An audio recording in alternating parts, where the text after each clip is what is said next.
चाहे भूखे मर जाना, इन चार लोगों से कभी मदद मांगने मत जाना। भी चार लोग कौन हैं जिनसे हमें सपने में भी मदद नहीं मांगनी चाहिए? तो चलिए आपको सुनाते हैं ये ज्ञानवर्धक कहानी। दर्शक बंधु, एक समय की बात है, किसी गांव में एक गीतम नाम का व्यक्ति रहता था।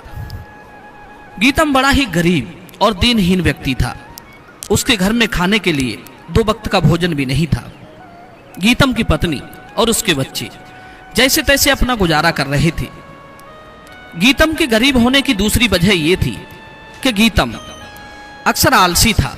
वो कभी कोई काम नहीं करता था, पूरा दिन अपने घर पर पड़ा रहता था, आराम करता था। गीतम के आलस के चलते गीतम दिन पर दिन कंगाल होता जा रहा था। दर्शक बंधु, उसकी पत्नी उसे बहुत समझाती थी कि कोई काम क्यों नहीं करते, काम करोगे तभी तो घर में धन आएगा, ऐसे तो हम और गरीब होते चले जाएंगे। दर्शक बंधु, उसने पत्नी की बात पर ध्यान नहीं दिया और दिन पर दिन ऐसे ही चलता रहा। एक दिन उसकी पत्नी ने सोचा कि अगर मेरे पति की यही हालत रही तो मेरे बच्चे भूखे मर जाएंगे। हमारे घर में खाने के लिए 2 वक्त का भोजन भी नहीं है, बच्चे रोते बिलखते रहते हैं। अब आप ही बताइए, मैं क्या करूं, किस प्रकार इनकी भूख मिटाऊं? मित्रों, गीतम अपनी पत्नी की बात सुनकर कुछ दिन तो काम पर गया, खेतों में जाकर मेहनत मजदूरी करता था। परंतु 2-4 दिन के बाद वो फिर आकर घर में आराम करने लगा। मित्रों, कुछ लोगों का स्वभाव होता है कि वे पूरे दिन घर में ही पड़े रहते हैं। गीतम मन लगाकर के कोई काम नहीं करता था।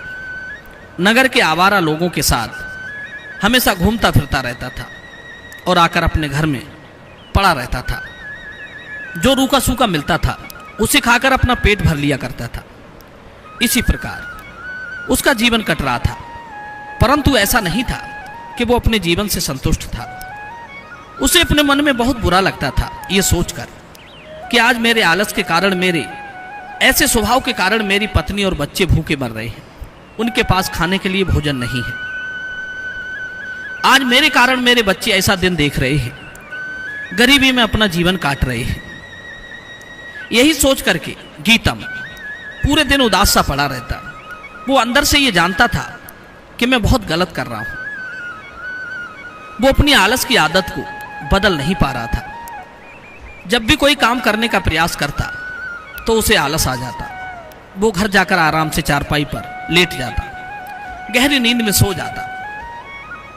उसकी पत्नी नगर में दूसरे लोगों के यहां काम करने जाती थी, झूठे बर्तन मांजती थी। उससे जो थोड़े बहुत पैसे मिलते थे उससे अपने बच्चों का पालन पोषण कर रही थी। यह देखकर गीतम को और भी ज्यादा बुरा लगता था। इस प्रकार से जब कई दिन बीत गए, एक दिन गीतम ने निश्चय किया कि अब ऐसे काम नहीं चलेगा। मेरे जैसे मनुष्य जीवन को जीने का कोई अधिकार नहीं है। जो अपनी पत्नी और बच्चों का लालन पालन नहीं कर सकता, ऐसे मनुष्य को आत्महत्या कर लेनी चाहिए। यही सोचकर गीतम जंगल की तरफ निकल पड़ता है। वो अपने बीवी बच्चों को कुछ नहीं बताता है और कहता है कि मैं जल्द ही लौट कर आऊंगा। इतना कहकर के गीतम जंगल की तरफ चला जाता है। सोचता है कि जंगल में जाकर आत्महत्या कर लूंगा, किसी नदी में डूबकर मर जाऊंगा। यही सोचकर गीतम जंगल की ओर चला जाता है। कुछ देर चलने के बाद वो एक घने वृक्ष के नीचे जाकर बैठ जाता है। वृक्ष के नीचे पहुंचकर वो हारा थका जब बैठ जाता है, अब तो गीतम बहुत जोर जोर से रो रहा था। मित्रों, उसी पेड़ के ऊपर एक उल्लू बैठा हुआ था। अपने पेड़ के नीचे एक मनुष्य को रोता हुआ देखकर वो उल्लू उसके नीचे आकर बैठ जाता है और कहता है, रे मनुष्य, तू क्यों रो रहा है? तेरे जीवन में क्या दुख तकलीफ है? तुम मुझे बता सकते हो सकता है मैं तुम्हारी कोई सहायता कर सकूं। उसी वृक्ष पर एक तोता बैठा हुआ था। वो तोता कहने लगा, अरे भाई, इस उल्लू की चिकनी चुपड़ी बातों में मत आना। ये तुम्हारी कोई मदद नहीं करेगा, उल्टा मदद के नाम पर तुम्हें ले जाएगा और तुम्हें कहीं फंसा देगा। गीतम उल्लू को अपना दुख सुनाता है कि मेरे घर पर मेरे पत्नी और बच्चे भूखे मर रहे हैं, गरीबी में अपना जीवन काट रहे हैं, परंतु मुझसे कोई काम नहीं बनता है। जो भी काम मैं करने जाता हूँ कुछ देर के बाद मुझे आलस आ जाता है और आकर मैं अपने घर पर सो जाता हूँ। मेरे इसी आलस के चलते आज मेरे परिवार की ऐसी हालत हो गई है। ऊपर वाले ने मुझे बहुत बड़ी तंगी दे दी है। मुझे समझ में नहीं आता कि मैं बाकी मनुष्यों की तरह काम क्यों नहीं कर सकता, अपने परिवार का पालन पोषण ठीक से क्यों नहीं कर सकता। यही चिंता से परेशान होकर मैं आज मरने के लिए आया था। मैं ऐसी जिंदगी नहीं जीना चाहता। दर्शक बंधु, उल्लू ने उसे सांत्वना दी कि तुम चिंता मत करो, मैं तुम्हारी मदद करूंगा। उल्लू की बातें सुनकर तोता कहता है, अरे भाई गीतम, तुम इसकी बातों में मत आना। ये तुम्हारी कोई मदद नहीं करेगा, उल्टा तुम्हें मुसीबत में फंसा देगा। मैं तुम्हें एक कहानी सुनाता हूं, जरा ध्यान से सुनो। कुछ लोगों का यह स्वभाव होता है कि ऐसे लोगों की मदद भी नहीं लेनी चाहिए। और अगर तुमने इस कहानी को ध्यान से सुन लिया तो विश्वास मानिए आपको बहुत कुछ सीखने को मिलेगा और आपके जीवन से ये गरीबी हमेशा हमेशा के लिए मिट जाएगी। दर्शक बंधुओं, वो तोता अपनी कहानी सुनाता है। कहता है, सुनो, कुछ समय पहले की बात है।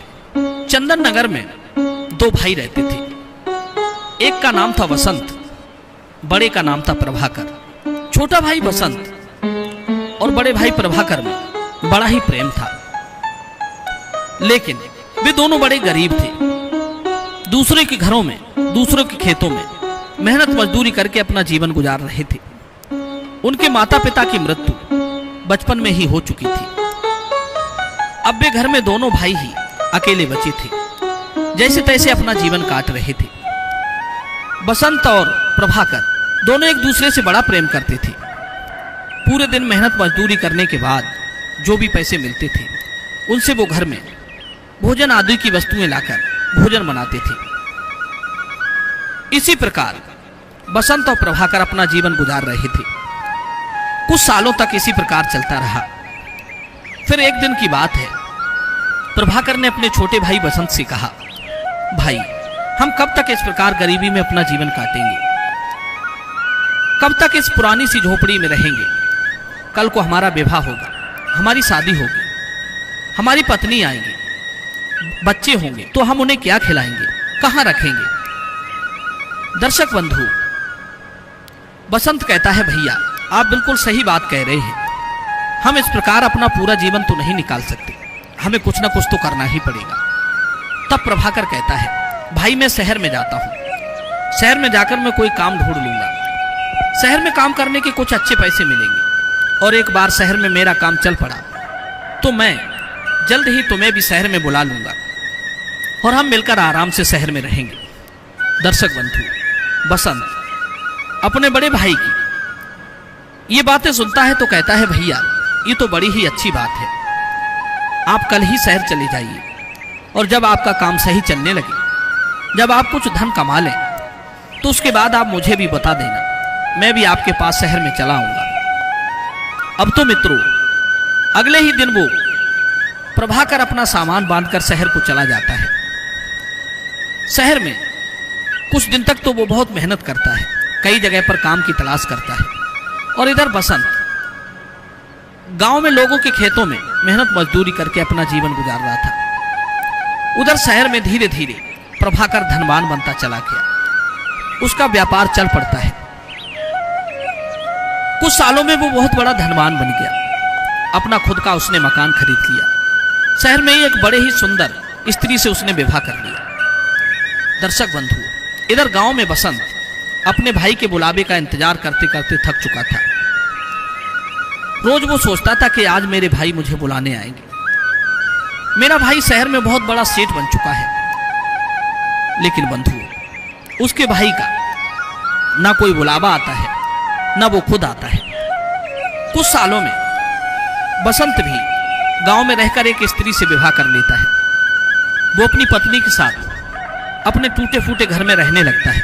बसंत दूसरे के खेतों में हल चलाता, मजदूरी करता, और उससे जो पैसे मिलते उनसे ही अपना और पत्नी का पेट भरता था। कुछ समय तक ऐसा ही चलता रहा। एक दिन बसंत की पत्नी को गर्भवती हो जाती है। गर्भवती होते ही बसंत बड़ा प्रसन्न होता है, सोचता है कि अब हमें संतान का सुख मिलेगा। उसके मन में एक दुख भी था। वो ये सोच रहा था कि हमसे हमारा और हमारी पत्नी का खर्चा बड़ी मुश्किल से चलता है। 2 समय का भोजन हमें बड़ी मुश्किल से मिल पाता है। अगर हमारी संतान हो गई, हमारा पुत्र आ गया, तो हम उसका लालन पालन कैसे करेंगे, कैसे उसे 2 समय का भोजन देंगे। दर्शक बंधु, संतान के आने की खुशी में वो अपने दुख को भूल जाता है और बड़ा ही प्रसन्न होकर वो अपनी मेहनत को दुगना कर देता है। अब तो बसंत दिन में भी दूसरों के यहाँ मजदूरी करता था और रात होते ही दूसरी जगह जाकर मेहनत करने लगा।